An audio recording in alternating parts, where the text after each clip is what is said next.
I cried in the restaurant bathroom over a broken engagement. The Mafia boss in the next stall slid me a note. Let me show you how a real man treats a woman. The clink of champagne flutes had ceased. A silence, heavy and suffocating, descended upon the linen-draped tables, each flickering candle reflecting the horror dawning on my face. Liam's voice, usually a smooth, practiced baritone, had cracked on the final, devastating word, impossible. The diamond, meant to signify a future woven with promise, now glittered in its velvet box on the white tablecloth, a cruel spotlight on my public execution.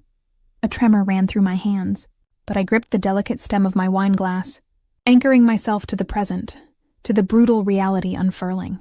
The air thickened with unspoken pity and thinly veiled glee from the other diners. My cheeks burned, a fire stoked not by anger, but by a profound, marrow-deep humiliation.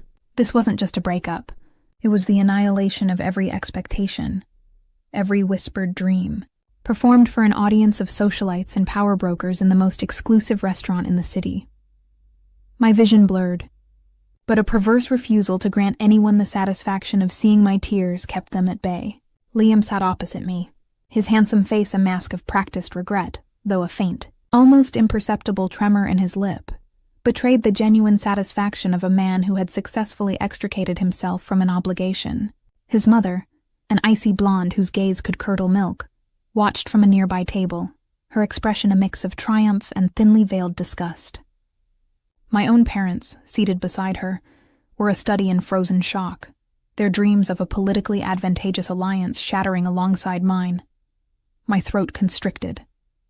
The foie gras, a delicacy I had once anticipated, now tasted like ash on my tongue. Every part of me screamed for escape, not just from this table, but from this skin. This life that had just been irrevocably derailed. I pushed back my chair with a jarring scrape, the sound echoing in the oppressive quiet. My legs felt like brittle glass, threatening to buckle beneath me.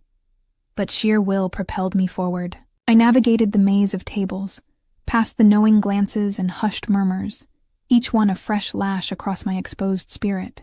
My gaze remained fixed on the ornate double doors leading to the restrooms, a sanctuary, however temporary, from the crushing weight of public scorn.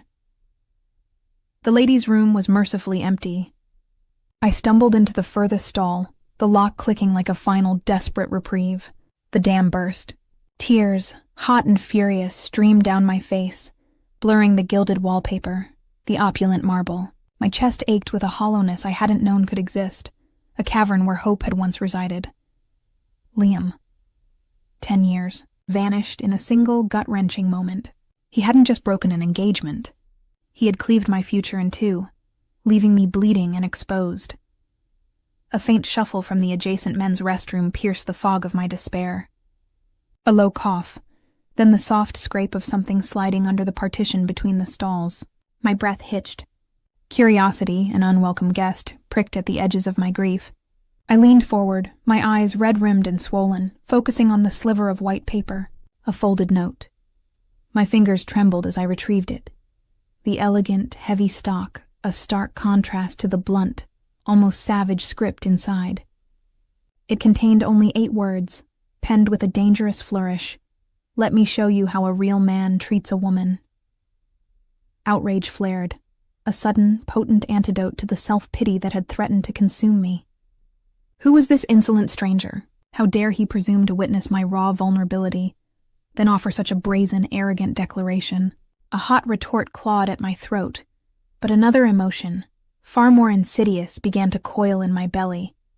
A strange, defiant spark. A sliver of wild, forbidden curiosity. Everything in me screamed to crumple the note, to dismiss it as the audacious posturing of a stranger. But a traitorous part of me, the part that had just been publicly discarded, whispered of an escape, a reckless, intoxicating freedom. I straightened my dress, splashed cold water on my face, and attempted to reconstruct the shattered facade of composure. The note remained clutched in my hand, a dangerous secret. Stepping out of the stall, I caught my reflection in the vast, gilded mirror. My eyes still held the ghost of tears, but a flicker of something new, defiance, perhaps, shimmered in their depths. Just as I reached for the door handle, a silhouette filled the archway, cutting off my exit. Liam. His mother, Regina, stood beside him, her perfectly coiffed hair and predatory smile doing little to mask the fury in her eyes. "Maya, darling, we need to discuss this," Liam began, his tone cloyingly solicitous. "You're making a scene. People are talking." Regina stepped forward, her voice a low hiss. "You've humiliated our family. Do you understand the damage this will do to Liam's reputation? To our standing?" My jaw tightened. My reputation? My voice, though a little shaky, held more strength than I anticipated. He's the one who broke off a decade-long engagement in front of half the city. If anyone's reputation is in tatters, it's mine. Liam's eyes hardened, the veneer of concern evaporating. "You brought this upon yourself, Maya, always so dramatic. Perhaps if you hadn't been so... demanding." A searing rage, cold and clean, replaced the shame. "Demanding? I asked for a date, Liam. A wedding date. After 10 years, I think I was well within my rights." Regina scoffed, her gaze raking over my crumpled dress. "Please, you were a gold digger, plain and simple. We merely caught on before it was too late." The accusation struck me like a physical blow, stealing my breath. My own father was a respected FBI agent. Our family certainly wasn't poor, though we lacked the stratospheric wealth of the Fitzwilliam Empire. The injustice of it choked me. My vision began to narrow, the edges of the opulent hallway blurring. I felt a dangerous tremor start in my limbs, not of fear, but of an uncontrolled fury about to erupt. Just as I opened my mouth to unleash a torrent of years-long resentment, a deep, resonant voice cut through the air, cool and unwavering. "Is there a problem here?" The voice emanated from the men's restroom door, which now stood ajar. A man emerged, unfolding himself from the shadows. Tall, undeniably potent, he filled the space with an almost palpable authority. His suit was a masterpiece of tailoring dark as midnight, accentuating a broad frame. His hair, black and immaculately styled, framed sharp, chiseled features. But it was his eyes that ensnared me. Irises the color of aged whiskey, deep and piercing, observing the scene with an unnervingly calm intensity. His gaze flickered to me, then to the crumpled note still clutched in my hand, a brief, knowing spark igniting within their depths. Liam, momentarily stunned, recovered with an arrogant flourish. "No problem at all, sir. Just a private family matter." The stranger's lips curved into a smile that failed to reach his eyes, a predatory baring of teeth. "It certainly doesn't sound very private." His gaze returned to me, a silent question. My voice emerged, a mere whisper. "They're harassing me." The stranger's eyes narrowed fractionally. The temperature in the hallway seemed to drop several degrees. "I see." He took a slow, deliberate step forward, his presence growing, eclipsing Liam. "I understand this woman is currently under my protection. You will cease your badgering at once." Liam flushed an angry red. "Your protection? Who do you think you are? Liam!" Regina's voice was sharp, a sudden tremor of fear in her tone as she recognized the man. Her eyes, usually so confident, now held a glint of genuine apprehension. "Let's go." She tugged frantically at Liam's arm, but Liam, fueled by wounded pride, stood his ground. "No! I demand to know who this is, interfering in our affairs." The stranger's gaze slid over Liam, dismissive and chillingly devoid of emotion. "You don't want to know, Mr. Fitzwilliam. Trust me." His voice was soft, yet it carried the weight of a silent ultimatum. "Unless you wish your family's standing to diminish rather abruptly, I suggest you take your mother's advice and retreat." Regina dragged Liam away, her earlier bravado utterly extinguished. She cast a terrified glance back at the stranger, as if fearing retribution for merely making eye contact. Their hurried footsteps receded, leaving an unsettling silence in their wake. The stranger's attention returned to me, his intense gaze sweeping over my face, lingering on my lips. "Are you harmed?" The question was quiet, almost tender, yet his presence remained imbued with a raw, dangerous power. I shook my head, my mind reeling. The shift in atmosphere had been instantaneous, absolute. His unspoken threat had been more potent than any shouted command. "No," I managed, my voice still thready.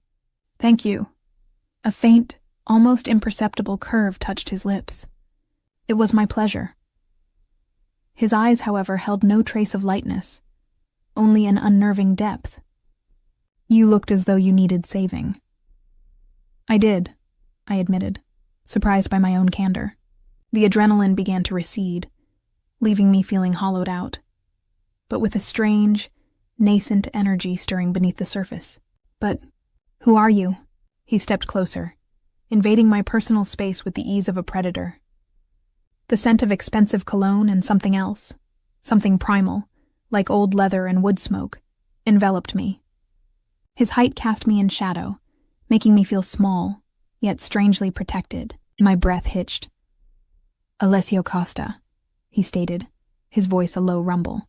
"And you, Maya, are about to discover what a real man's protection truly entails." His hand, warm and firm, settled on the small of my back, guiding me forward. It was not a question, but a command, pulling me from the ruins of my humiliation and into an unknown, dangerous current. My body thrummed with a strange mixture of fear and a wholly unexpected, exhilarating thrill. He led me past the deserted coat check, out into the cool night air. A sleek black luxury sedan, a phantom against the glittering city lights, waited at the curb, its engine purring softly. A silent driver held the door open. Alessio gave no instructions, simply a subtle nod, and the car glided into the stream of traffic. The city lights blurred, casting fleeting patterns across his chiseled profile. The silence in the car was profound, broken only by the hum of the engine and the frantic beat of my own heart.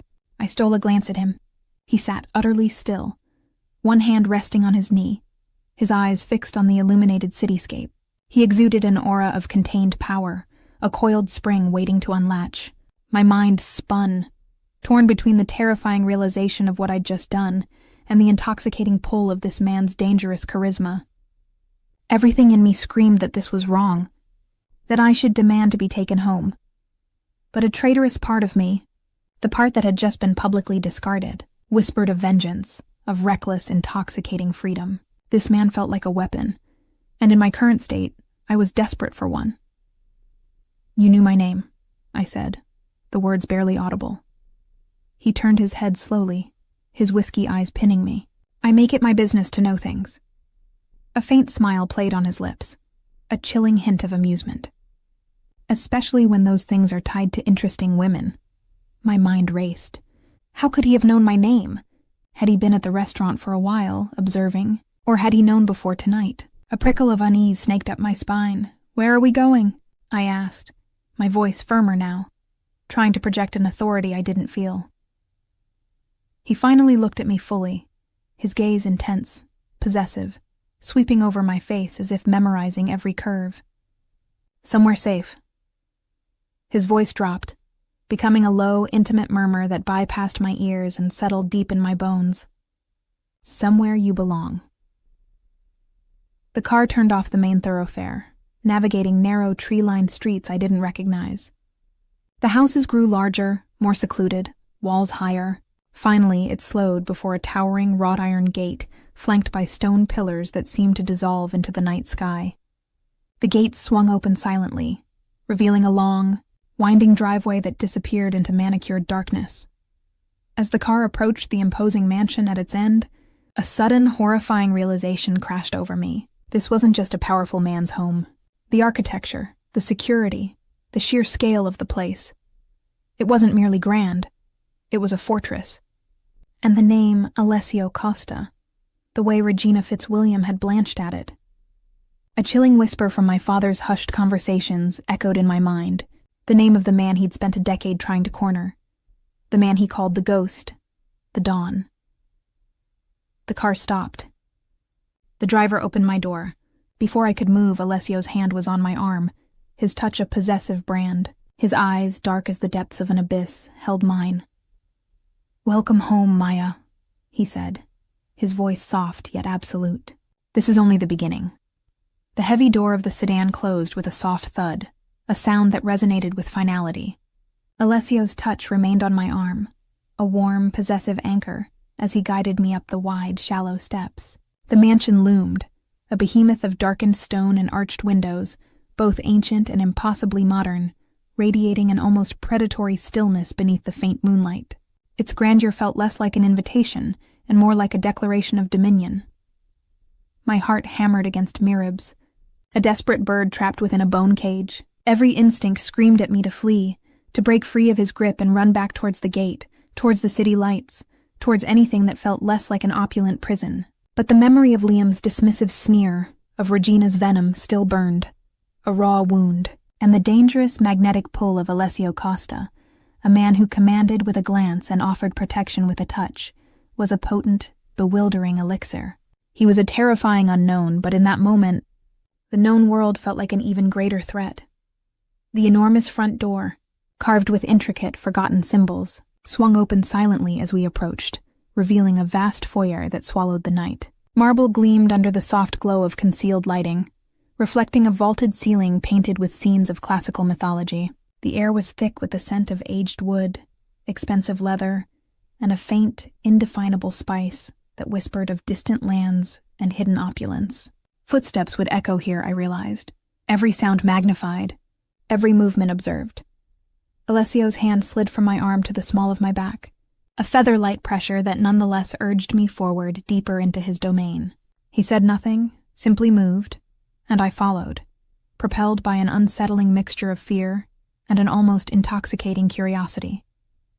This wasn't rescue, it was a reclamation. A woman, tall and severe in a dark uniform, appeared from a shadowed alcove. Her silver hair was pulled back tightly, her face devoid of expression. She gave Alessio a respectful, almost reverent nod, her gaze flickering to me for a fraction of a second, an unreadable assessment in her cool blue eyes. "Prepare the Violetta suite for our guest. Maria," Alessio commanded, his voice a low, melodic rumble that vibrated through the silent hall. "Ensure she has everything she desires, and send a light supper, with a delicate wine, to her chambers." Maria inclined her head again, then turned, her movements as fluid and silent as a wraith. She vanished down a grand staircase, leaving us alone in the cavernous foyer. "Violetta suite?" I whispered, the absurdity of my situation momentarily overshadowing the danger. "I'm not a guest, Mr. Costa. I'm not sure what I am, but I assure you, I won't be staying." He turned to face me fully, his height dominating, his eyes, those deep, whiskey-colored pools, holding an almost unsettling amusement. "On the contrary, Maya, you are precisely my guest, and you will be staying, for as long as I deem it necessary." His gaze swept over my face, lingering on the subtle tremor in my lip. The world outside these walls is a harsher place than you realize, especially for a woman newly adrift. A woman with an unusual history, and even more unusual connections. My breath hitched. He knew about my father. The realization solidified the cold dread that had begun to pool in my stomach. My carefully constructed cover, my identity as a mere broken-hearted woman, was already shredded. "What do you want from me?" I demanded, my voice thin but holding a flicker of defiance. "Is this about my father?" A faint, almost imperceptible smile touched his lips. A dangerous curve. "Everything is about something, Henkara. For now, let us simply say it is about balance, and about ensuring that a certain young woman learns how to be treated correctly." He took another step, closing the space between us until I could feel the faint heat radiating from his body. The scent of him, primal and refined, enveloped me. "You are safe here, Maya, completely, irrevocably safe. That is my promise. But that safety comes with a condition." His voice dropped to a near whisper, intimate and chilling. "You do not leave without my express permission." My jaw tightened. "And if I try?" His hand lifted, his thumb brushing lightly across my cheekbone, a gesture so tender it felt like a violation. My skin prickled. "Then you will discover the true meaning of disappointment, Tesoro. And I assure you, it will not be pleasant for anyone involved." His gaze held mine, unwavering, communicating a depth of resolve that stole the air from my lungs. Every fiber of my being recoiled from his possessive arrogance, from the chilling pronouncement of my captivity. But a traitorous flicker, deep within, acknowledged the unsettling calm his words invoked, the perverse comfort in his absolute certainty. He wouldn't let me leave. He would protect me. From Liam, from Regina, from the prying eyes of the city, from myself. It was a terrifying thought, but in that moment of profound vulnerability, it also held a strange, dark allure. He led me up the grand staircase, its banister a smooth, dark wood, worn by centuries of hands. Paintings in heavy gold frames lined the walls, their subjects' eyes seeming to follow us as we ascended. On the second floor, a long corridor stretched out, dimly lit, silent, save for the soft padding of our shoes on thick oriental rugs. The mansion was a labyrinth of luxury, a testament to power and history. He stopped before a set of double doors carved with intricate floral patterns. He pushed one open, revealing a room that seemed to breathe light. Windows overlooked a sprawling moonlit garden. The walls were a soft lavender, adorned with silk tapestries. A vast four-poster bed, draped in sheer, flowing fabrics, dominated the space, a promise of opulent rest. "Your chambers," he announced, his hand sweeping outward in a gesture of proprietorship. "Make yourself comfortable." Maria was already there, laying out fresh clothing on a chaise lounge, a delicate silk robe, a soft cotton nightgown. She placed a tray laden with food and a crystal decanter of wine on a small table by the window. Without a word, she withdrew, melting back into the shadows. I stepped into the room, a strange sense of unreality washing over me. This was a gilded cage indeed, but even a cage, however beautiful, was still a cage. I walked to the window, my gaze drawn to the immaculate gardens below, the intricate topiary, the silent statues. My reflection stared back. A stranger in a crumpled, tear-stained dress, caught between a shattered past and a terrifyingly uncertain future. "I need to contact my family," I said, turning to Alessio. "They'll be worried." His expression remained impassive. "No, not yet. For their safety, and yours, they must believe you have vanished. Completely." He walked towards the door, his eyes scanning the room, as if imprinting every detail onto his memory. "Rest, Maya. We will speak more tomorrow." As he reached the threshold, I saw it. A subtle glint of movement from a half-open door further down the corridor. A low, guttural sound, sharp and strained, pierced the heavy silence, followed by a series of muffled thuds. A surge of icy dread shot through me. What was happening out there? My gaze flew to Alessio. His chiseled features remained utterly unchanged, his eyes devoid of any flicker of emotion, as if the sounds were utterly unremarkable. He paused, his hand on the doorframe, his gaze returning to me. "Sometimes my work requires discretion."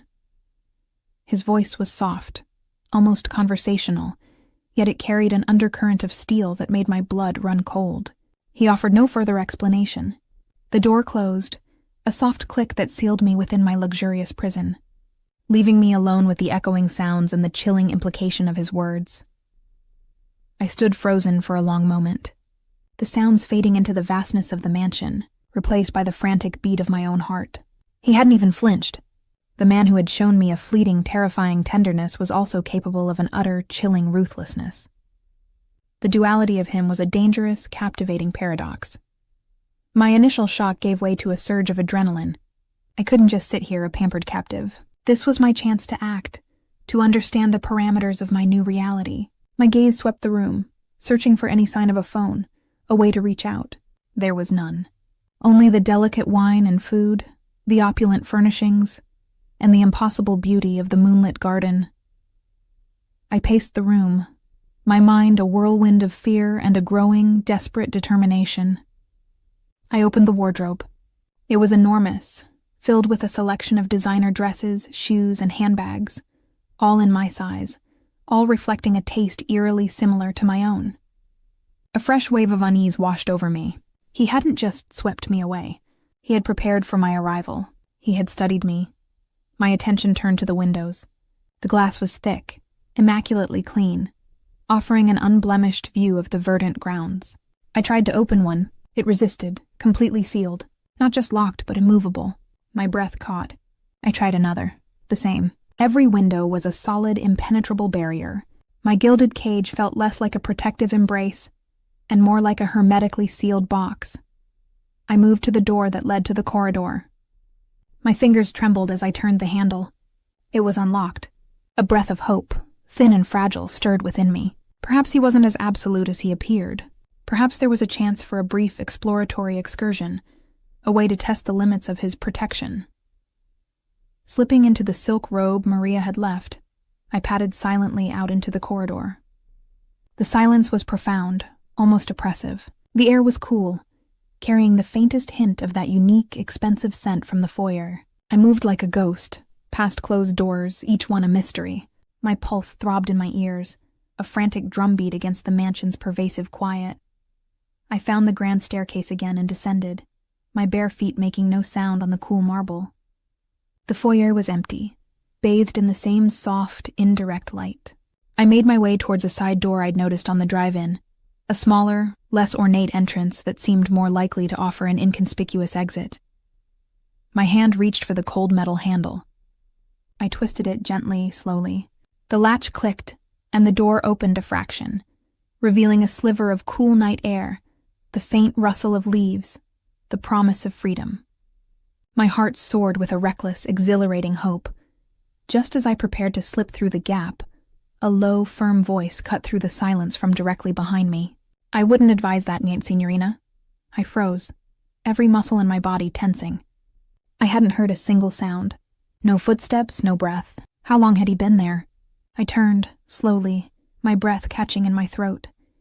He stood perhaps 10 feet away, emerging from a shadowed alcove with the unsettling grace of a panther. Not Alessio, but a man of similar build, his face impassive, his eyes dark and watchful. He was dressed in a simple, dark suit, his hands clasped loosely behind his back. He moved with an economical stillness that spoke of dangerous training. "The Don's instructions were very clear," he continued, his voice devoid of threat, yet utterly resolute. "No one is to leave the premises without his explicit permission, and no one approaches this door without being escorted." His gaze, steady and unwavering, settled on the small, almost imperceptible device that encircled my left wrist, just beneath the silk sleeve of my robe, a device I hadn't even noticed until now. My blood ran cold as I saw it. A thin, elegant silver band, precisely fitted, almost invisible against my skin. My blood ran cold as I saw it. A thin, elegant silver band, precisely fitted, almost invisible against my skin. The silk sleeve, meant to conceal, now felt like a spotlight on my captive reality. A wave of disbelief, then a searing fury pulsed through me. I snatched my wrist back, as if the contact with his gaze could burn. "What is this?" The words tore from my throat, thin and sharp. The man, Luca, remained utterly still. "A proximity alarm, Signorina, and a tracker." His voice was a flat, even monotone, betraying no judgment, no remorse. "The Don is thorough." The word echoed like a death knell. Not just trapped, but monitored. Every movement, every attempt at defiance recorded. My carefully constructed image of a clever escape artist crumbled around me. The small flicker of hope that had spurred me down the stairs extinguished, leaving behind a chilling void. "Remove it," I commanded, my voice gaining an edge of desperate authority. My heart hammered against my ribs, a trapped thing. Luca's expression didn't shift. "That is not my directive." He gestured, a subtle tilt of his head towards the grand staircase. "Perhaps you should return to your chambers. The Don will want to discuss this." A tremor ran through me, a mix of fear and sheer, unadulterated rage. Discuss? There was nothing to discuss. This was an affront, an invasion. I stood my ground, my eyes blazing, refusing to be herded like a docile lamb. Every instinct screamed at me to fight, to scream, to shatter the oppressive calm of this gilded prison. A shadow detached itself from the deeper gloom of the foyer.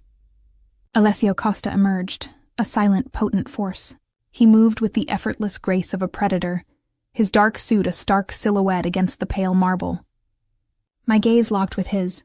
Those whiskey eyes held a familiar, unnerving glint of amusement, but beneath it, a quiet disappointment, as if my attempt at escape was a minor vexation, a childish prank. "Good evening, Maya," he said, his voice a low, melodic rumble that seemed to fill the vast space, though it was barely above a whisper. "Did you enjoy your brief exploration?" "Remove this device," I repeated, ignoring his smooth pleasantry, thrusting my wrist forward, exposing the slender silver band. My voice trembled with indignation. "This is an outrage. I am not your prisoner." His gaze dropped to my wrist, then slowly lifted back to my face, A muscle twitched at the corner of his jaw, the only tell of his internal state. "You are not a prisoner, Kara.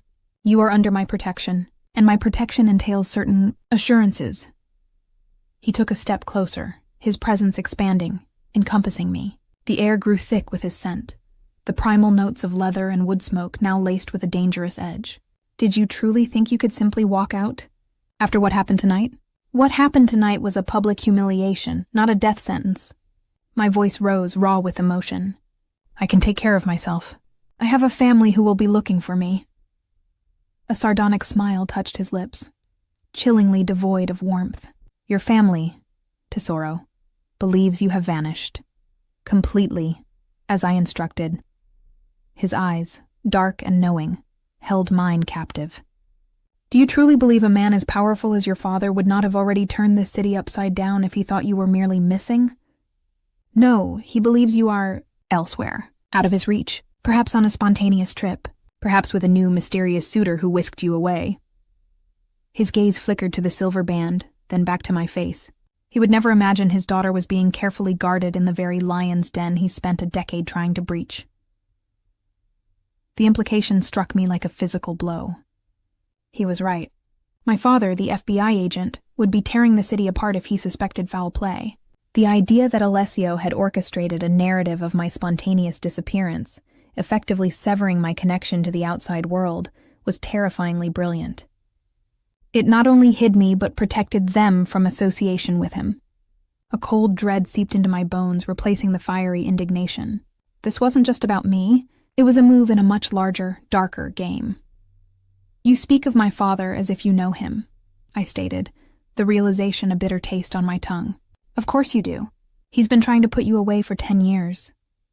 Alessio's smile widened marginally, a predatory glint in his eyes. "Indeed, a tenacious man. We have a professional respect, one might say." He paused, his gaze sweeping over my face, searching.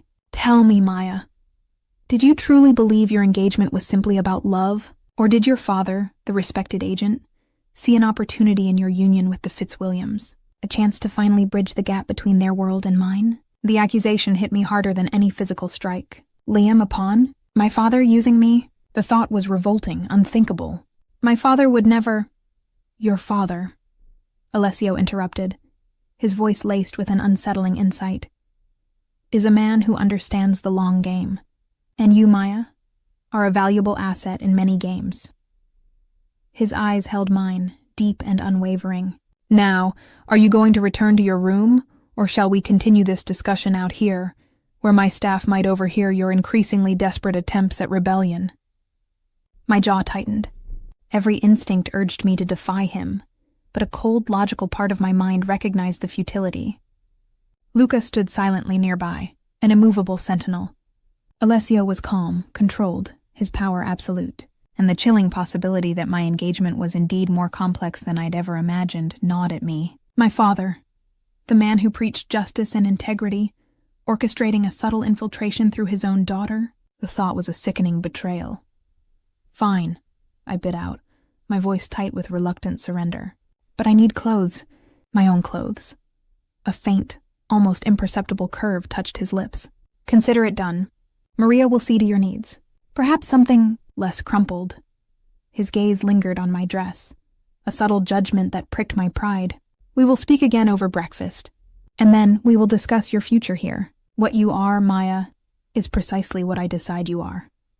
He turned, the movement fluid and silent, and walked towards the grand staircase. Luca, with a final, unreadable glance, followed him, leaving me alone in the vast, echoing foyer. The subtle click of the small door that led to my suite, previously a beacon of hope, now sounded like the final turn of a key in a lock.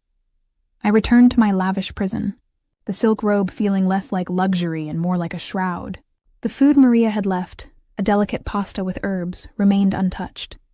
I paced, the silence of the room amplifying the frantic drumbeat of my thoughts. Alessio Costa, Mafia Don, the ghost, my father's obsession. And now my captor, my protector, my warden. The thought of my father's face if he knew the truth sent a fresh wave of despair through me. This was not a rescue. This was a deeper entanglement than I could have ever imagined. Hours later, Sleep remained an elusive phantom.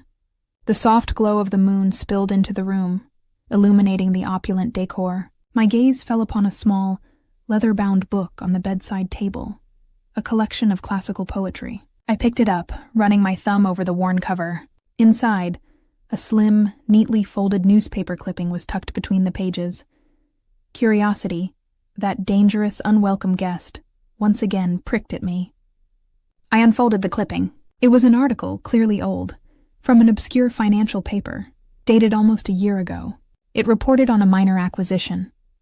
A small shipping company based in Palermo, Sicily, purchased by a shell corporation with ties to a series of seemingly legitimate import-export businesses. Nothing remarkable on the surface, but a name jumped out at me, almost lost in the dense text. Giovanni Rossi. The name stirred a faint, unsettling memory, a fleeting image from my father's home office, a file left carelessly open on his desk after a late night. I remembered a blurry photo, a name, a location. Palermo. My father had been unusually tense that week, preoccupied, muttering about loose ends and old debts. My mind, trained by years of casual exposure to my father's world, began to work. Why would Alessio Costa, a man of his stature, bother with a decades-old minor financial article? Giovanni Rossi. The Palermo connection. What if Rossi wasn't just a minor player, but a ghost from Alessio's past? A rival? A betrayer? My father's files had often highlighted the intricate, almost generational feuds within the criminal underworld. A sudden jarring thought propelled me from the bed. What if Alessio had left this clipping, this carefully curated clue for me to find? A subtle test? Or a veiled plea for a different kind of alliance? He had said I was valuable in many games. Perhaps this was the game he meant. The following morning, Maria brought breakfast. Fresh fruit, warm pastries, fragrant coffee. My hunger, ignored since the previous evening's catastrophe, stirred. I ate slowly, my mind churning, replaying the newspaper clipping, searching for a pattern, a connection. The silver band on my wrist felt heavier than ever, a constant reminder of my physical confinement, but my mind, I realized, was still free. Later, Alessio arrived. He entered without a knock, the double doors swinging silently open to admit him. He wore a crisp, tailored suit of a lighter charcoal, his dark hair gleaming. His gaze swept the room, assessing, before settling on me as I stood by the window, the newspaper clipping tucked securely in the pocket of the silk robe I still wore. "Good morning, Maya," he said, his voice even, yet carrying an undercurrent of something expectant. "I trust you slept well?" "As well as can be expected, in a gilded cage," I retorted, my defiance a shield against the unsettling vulnerability that still lingered from the previous night. I met his gaze squarely. "We need to talk about my father." He inclined his head, a gesture of almost regal assent. "Indeed. Let us speak freely then. What troubles you most about Agent Monroe's involvement in your current predicament?" "My father is a man of honor," I began, my voice firm. "He would never involve me in anything remotely illicit. And he certainly wouldn't use me." A faint, almost cynical smile played on his lips. "Honor is a malleable concept, Wakara, especially when one is chasing a ghost for 10 years. Perhaps he simply has a different definition of using his resources." He walked to a small armchair, settling into it with an easy grace that suggested ownership of the entire room. He tried to cultivate the Fitzwilliams, knowing their connections to certain financial institutions that occasionally do business with my associates. Liam Fitzwilliam was merely a stepping stone, a bridge he hoped to build into my world through you. My stomach clenched. The brutal frankness of his words, the cold logic, resonated with a terrifying plausibility. My father was ambitious, dedicated to his cause, and I, in my innocence, had been the unwitting vehicle for his ambitions. "And you simply allowed it?" I challenged, a fresh surge of anger momentarily eclipsing the bitter taste of betrayal. "You let me walk into this elaborate trap?" "I observe, Maya," he replied, his gaze unwavering. "I learn, and when the time is right, I act. Your father provided me with an interesting dilemma. His daughter, poised to marry into a family that could offer him indirect access to my operations. A risky gamble for him, an even riskier one for me if I allowed it to proceed unchecked. Your public humiliation merely accelerated my timeline. It created an opening for me to intervene, to claim you." His voice dropped, becoming a low, possessive murmur. "And now you are here, no longer a pawn in your father's game, but a piece on my board. A valuable piece." My mind raced. This was the moment. The power shift. He saw me as a piece, a resource. I could be passive, or I could seize control of my own narrative. "I am not a piece," I stated, my voice steady, imbued with a newfound resolve. I reached into my robe and produced the newspaper clipping, holding it out. "I'm a player, and I know more than you think." His gaze sharpened, falling to the clipping in my hand. He took it, his long fingers brushing mine, a fleeting, almost electric contact. He unfolded it, his eyes scanning the faded print. The quiet amusement vanished, replaced by a deep, intense focus. "Giovanni Rossi," I elaborated, watching his face intently for any flicker of reaction. "Palermo, a minor shipping company acquisition nearly a year ago, a name my father mentioned once in hushed tones. Loose ends, he called them. Old debts." I paused, letting my words sink in. "My father, a federal agent, isn't concerned with minor financial transactions, Alessio. He's concerned with threats, and I suspect this Giovanni Rossi is a far greater threat than you realize." Alessio's eyes, usually so guarded, held a flash of something unreadable. Surprise, perhaps, or a grudging respect. His gaze returned to the article, lingering on the name, his jaw tightening almost imperceptibly. He looked up, his whiskey eyes pinning me with an intensity that stole my breath. "You recognize this name," he stated. Not a question, but an observation. "And you deduced its significance." "My father," I replied, a subtle pride in my voice, "taught me how to read between the lines. He taught me about patterns, about vulnerabilities. Rossi isn't just a competitor, is he? He's a ghost from your past, a man you thought was long gone, resurfacing. And this minor acquisition isn't about business. It's about laying a trap, building a foundation to strike at you, perhaps through those financial institutions your associates deal with." He stood then, slowly, deliberately. The clipping remained in his hand, crumpled slightly from the force of his grip. He walked towards me, closing the distance, his presence overwhelming. I held my ground, meeting his gaze, refusing to flinch. "You are a remarkably perceptive woman, Maya," he murmured, his voice a low, dangerous caress, more so than I anticipated. His gaze dropped to my lips, lingering there, then swept back to my eyes. "And what do you propose to do with this?" "Perception? I propose an alliance," I stated, my heart pounding a furious rhythm against my ribs. "You keep me safe. You ensure my family remains untouched, and in return I help you see the blind spots. The ways a law enforcement mind might approach your world, the weaknesses a man like Rossi might exploit." I swallowed, my throat suddenly dry. "I am not a pawn. I am a shield, or a sword, your choice." A long silence stretched between us, taut with unspoken tension. His eyes searched mine, dissecting every nuance of my expression. I felt utterly exposed, yet fiercely determined. This was my leverage, my chance to reclaim some semblance of agency. Finally, a faint, almost imperceptible smile touched his lips. Not the predatory baring of teeth, but a subtle, genuine curve that softened the harsh lines of his face. "A sword," he pronounced, his voice a low, gravelly assent. "I like the sound of that, but you must understand. Tesoro, a sword, once unsheathed, cannot be put away easily." He took another step, his fingers reaching out, his thumb tracing the line of my jaw. The touch was feather-light, yet it sent a shiver through me, a strange mix of apprehension and an intoxicating sense of being truly seen. "You are playing a dangerous game, Maya, more dangerous than any you have known." "I have nothing left to lose," I whispered, the words true, raw. His gaze darkened, a flicker of something ancient and possessive in their depths. "Ah, but you do. You have your life. And you have me."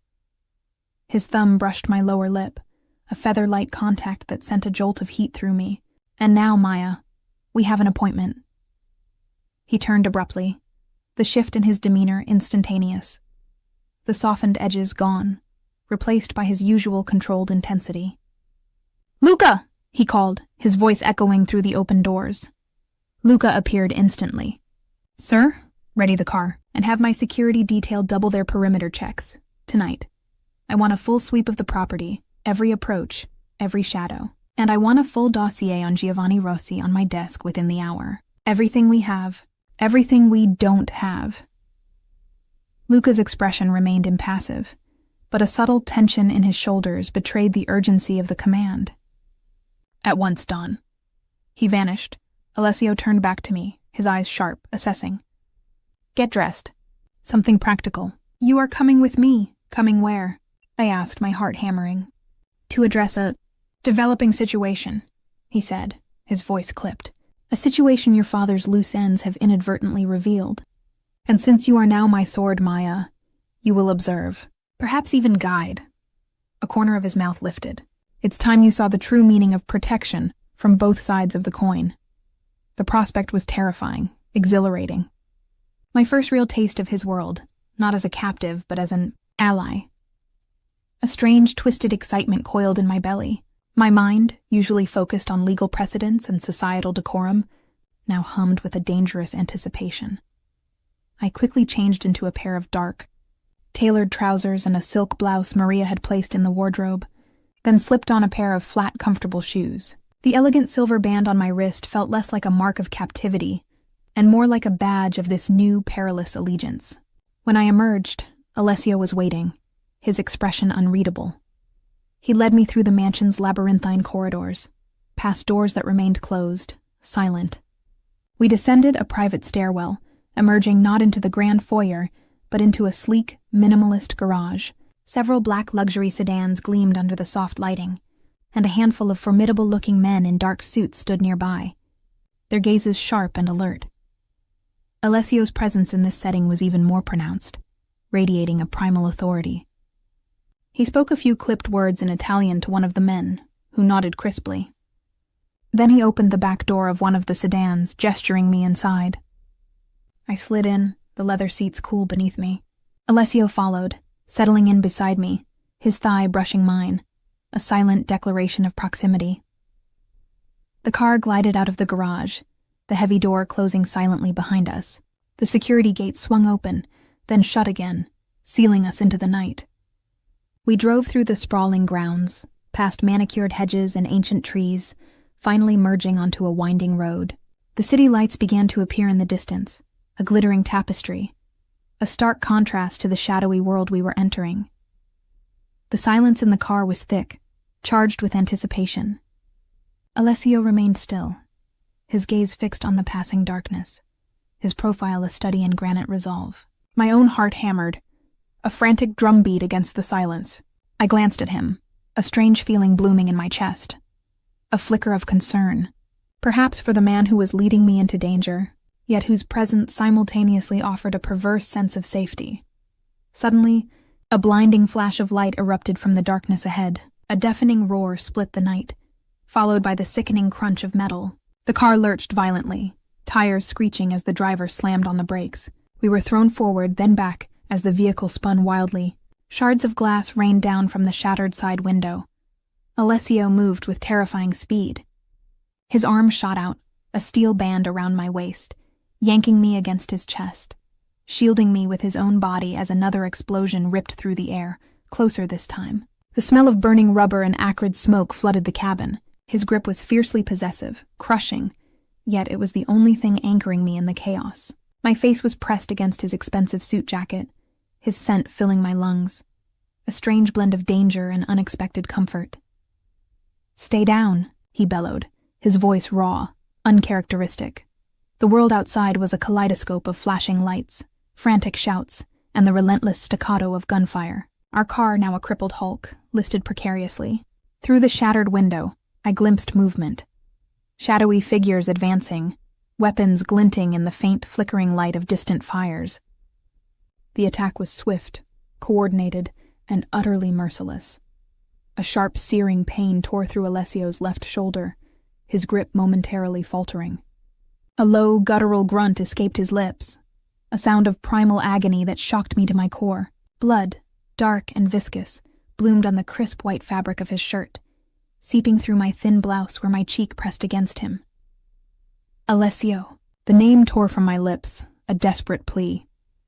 He ignored the wound, his eyes wild and feral, scanning the approaching assailants. His hand, no longer on my waist, was on his gun, drawing it with a fluid, terrifying expertise. "Luca!" he roared, but the driver was slumped over the steering wheel, motionless. He pushed me lower, forcing my head against the seat. "Don't move!" he commanded, his voice strained but absolute. "Stay hidden. Do you understand?" Just as he prepared to unleash a volley of gunfire, a new sound pierced the din, the high-pitched whine of a single powerful shot, not from the ground, but from above. A second later, a deafening crack splintered the already shattered windshield directly in front of my face. The bullet had torn through the glass, leaving a starburst pattern of death inches from my head. The cold realization crashed over me. They weren't just after Alessio. They were after me, and they knew exactly where I was. The bullet had torn through the glass, leaving a starburst pattern of death inches from my head. The cold realization crashed over me. They weren't just after Alessio. They were after me, and they knew exactly where I was.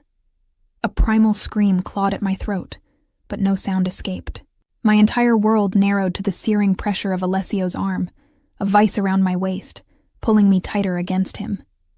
His body was a shield, his breath ragged against my hair. The scent of gunpowder filled my nostrils, mingling with the coppery tang of his blood. The staccato rhythm of gunfire intensified, punctuated by shouts in an unfamiliar dialect. Shadows danced in the flickering light of a distant blaze, revealing figures swarming the wrecked sedan like starved wolves. "Stay still." "Maya," he rasped, his voice a low growl of pure menace, meant not for me, but for his unseen enemies. His injured shoulder pulsed against me, a wet warmth spreading through his jacket, but his focus remained absolute, terrifying. He leveraged himself, pulling his gun free with a terrifying fluidity, his movements unhindered by the bullet lodged in his flesh.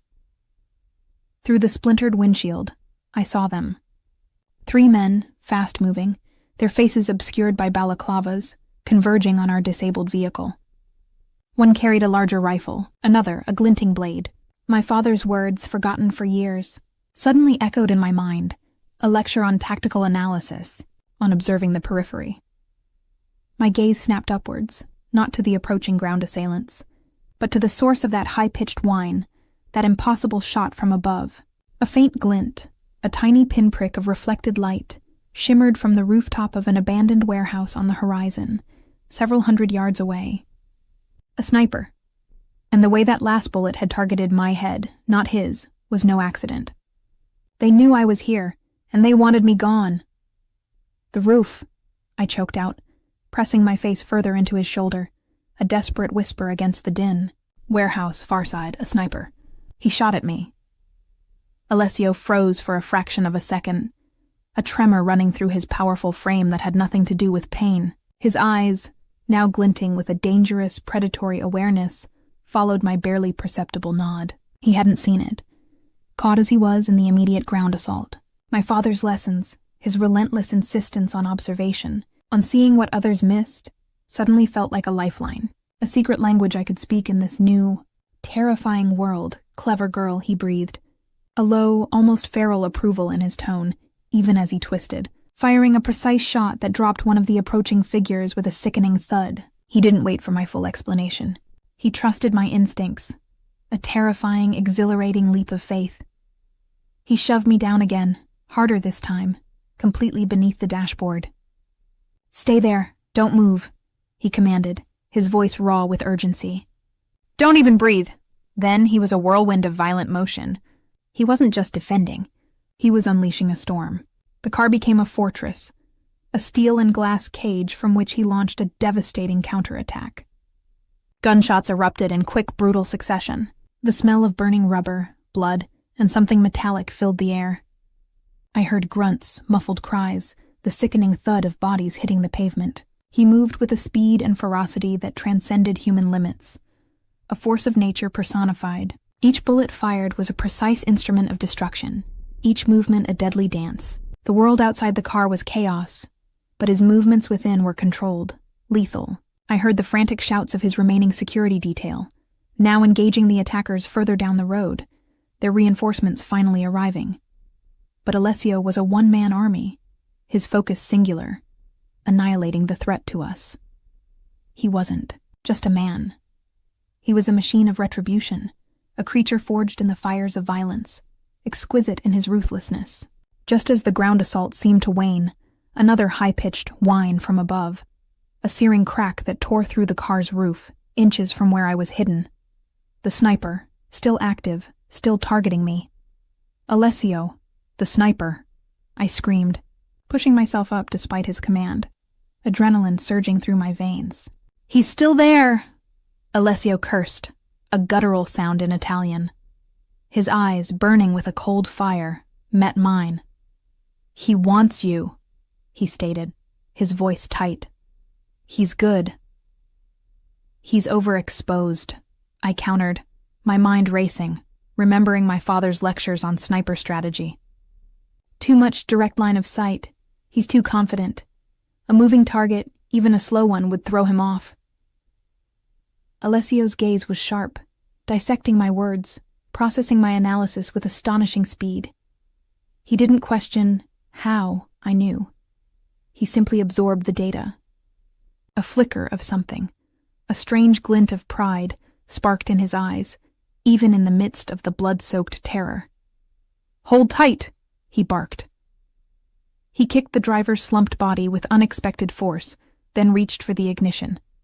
The engine coughed, sputtered, then roared to life with a dying groan. The car, a mangled hulk, lurched forward, tires screaming, swaying wildly as Alessio wrestled the steering wheel with his uninjured arm, his other arm pressed tightly against his bleeding shoulder.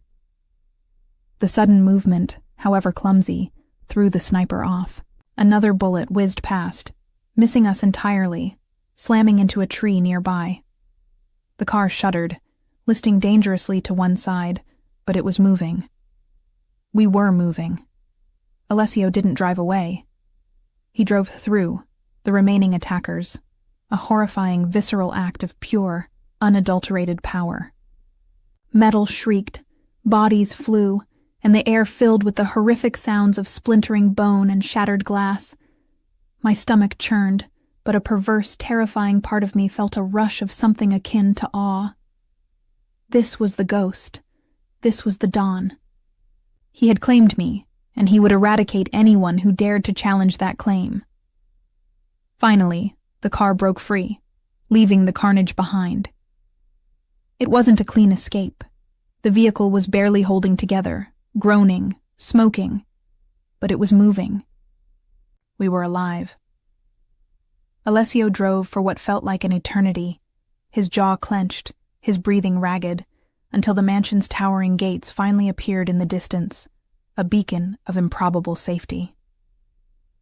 He pulled up to the gates, which swung open instantly without the need for a code.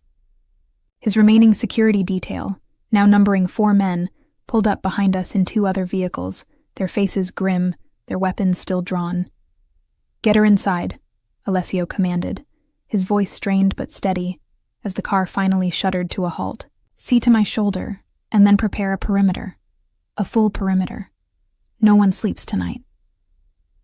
2 of his men, grim-faced, moved to my side of the car, offering their hands.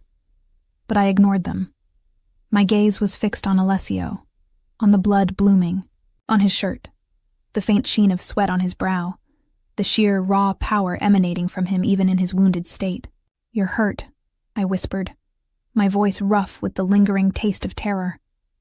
My hand, still trembling, reached out to touch his arm, avoiding the wound. His eyes, dark as midnight, met mine. The ferocity that had consumed him moments before had receded, replaced by an unnerving stillness. "A scratch," he dismissed, though his pallor suggested otherwise. "Nothing I haven't survived before." His gaze, however, lingered on my face, searching, assessing. A flicker of something tender, almost possessive, softened the hard lines around his eyes. "You saved me, Maya. You saw what I missed." A strange heat bloomed in my chest, a dangerous fusion of terror, gratitude, and an undeniable attraction. He had called it a scratch, but the pain etched on his face, though carefully masked, was profound. And the fact that he acknowledged my contribution, his vulnerability in admitting he'd missed something, spoke volumes. I followed him into the mansion. The grand foyer still bathed in soft, indirect light, a stark contrast to the brutal darkness we had just escaped. Maria, her face etched with concern, rushed forward with a first aid kit. Alessio waved her away, his gaze still fixed on me. "To my study," he ordered, his voice still low, but with a new edge of command. "Alone." Maria hesitated, but the look in Alessio's eyes was absolute. She bowed her head, then retreated, leaving us isolated once more. He led me down a different corridor, past more closed doors, until we reached a heavy oak door carved with intricate symbols. He pushed it open, revealing a room that was both austere and deeply personal. Walls lined with leather-bound books, a massive mahogany desk littered with papers, a scent of old parchment and expensive cigars. A roaring fire crackled in the hearth, casting dancing shadows across the room. He sank into a large leather armchair by the fire, his uninjured arm resting on the armrest, his head tilted back. He closed his eyes for a moment, a rare glimpse of exhaustion, of the immense physical and mental toll this night had taken. I knelt beside him, my fingers fumbling with the buttons of his blood-soaked jacket. "Let me help," I insisted, my voice barely a whisper. My hands, still trembling, moved with a sudden surprising confidence. My father had often sustained injuries in the field. I knew how to clean a wound, how to dress it. A strange, intimate dance began, one born of necessity and the raw, undeniable current that hummed between us. I carefully peeled back the blood-matted fabric, exposing the wound on his shoulder. It was deep, angry, but clean. I worked quickly, efficiently, my movements practiced, born from an unexpected visceral desire to ease his pain. The touch of my fingers on his skin was electric, a jolt that had nothing to do with pain, everything to do with the intense awareness of his proximity. His muscles were corded steel beneath my touch, his skin warm, radiating a raw masculine power. He watched me, his whiskey eyes half-lidded, his gaze intense, possessive, never leaving my face. The vulnerability he allowed in that moment, the silent surrender to my ministrations, was more potent than any display of strength. It was a silent acknowledgement of a bond, forged in fire and blood. When I finished, bandaging the wound with a professional neatness that surprised even myself, I sat back on my heels, my breath catching in my throat. His gaze, dark and unyielding, held mine. The air in the room was thick with unspoken emotions, fear, relief, gratitude, and a potent, dangerous hunger. He reached out, his uninjured hand cupping my jaw, his thumb stroking my cheekbone. The touch was feather-light, yet it seared my skin, awakening a cascade of sensations. "You faced them down, Maya," he murmured, his voice a low, gravelly caress. "You warned me. You fought beside me, in your own way." His thumb brushed my lower lip, a deliberate, teasing motion that stole the breath from my lungs. "You are more than I expected. More than a pawn. More than a shield. You are a weapon. And you," I whispered, my voice raw, "are more than a monster. You saved my life. Again." His eyes darkened, a fire igniting deep within their depths. He pulled me closer, his hand tangling in my hair, tilting my head back. My body, still humming with adrenaline, responded without conscious thought. All my internal screams of protest, of the danger, of the wrongness, were drowned out by a deafening chorus of yes, a primal urge to surrender to the intoxicating power he wielded.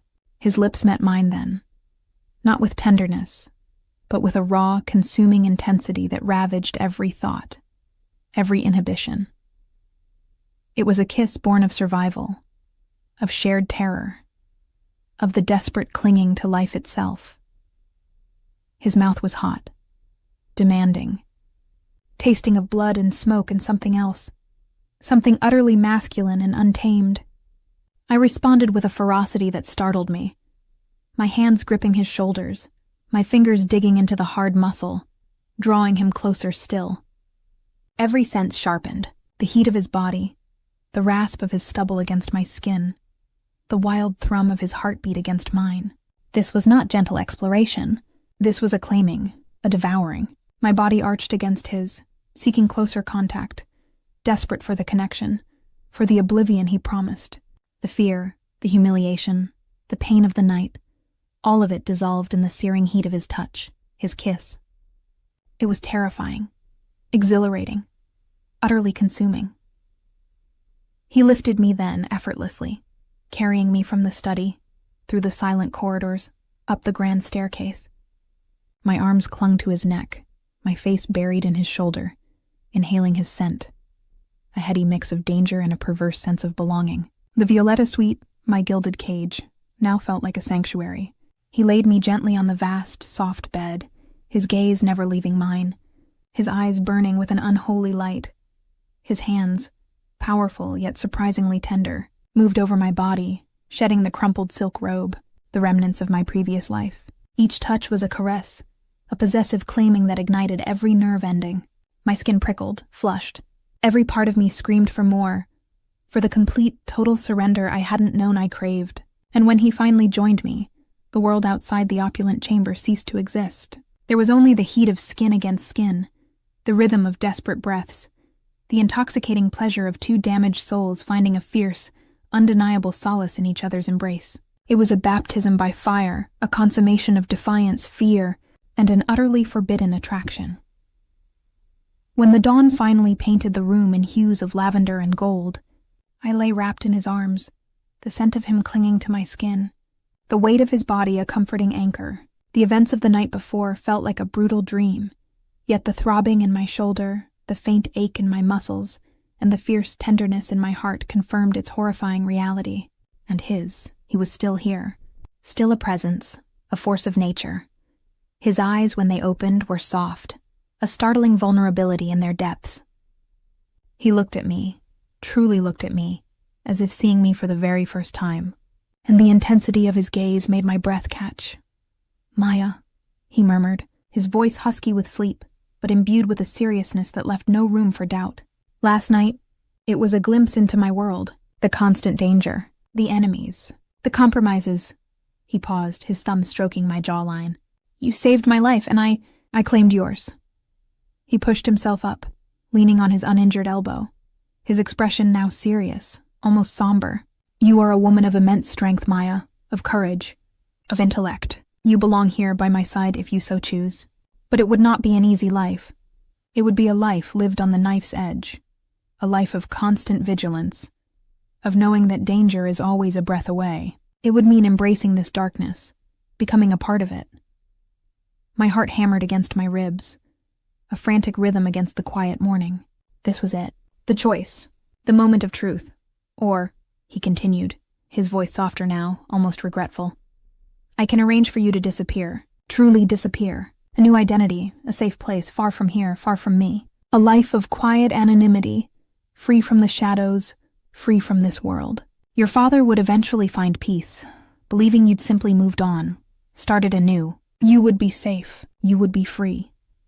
He laid out the options with stark clarity, offering me a gilded escape, a chance to reclaim the safe, predictable life that had been so cruelly snatched away. Every rational part of me screamed to take the second option, to run, to flee this beautiful, terrifying prison and the dangerous man who offered it. The memory of my father, his unwavering belief in justice, his tireless fight against men like Alessio, screamed for me to choose freedom.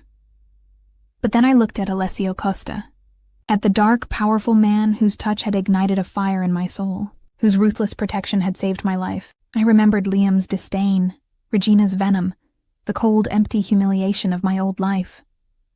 And I remembered the fierce, exhilarating thrill of facing down death at his side, of seeing what others missed, of feeling truly alive, truly seen. For the very first time, my hand reached out, Not for the distant promise of freedom, but for his. My fingers intertwined with his. A silent declaration. His grip tightened, firm, possessive. "I choose this," I said, my voice steady, resolute. A powerful, undeniable certainty blossomed in my chest. "I choose you. I am not running from danger, Alessio. I am running towards the only place I've ever felt truly alive. Towards the man who sees me, truly sees me. I am not a pawn. I am your sword. And I am staying." A slow, possessive smile spread across his face, lighting his whiskey eyes with a triumphant, dangerous glow.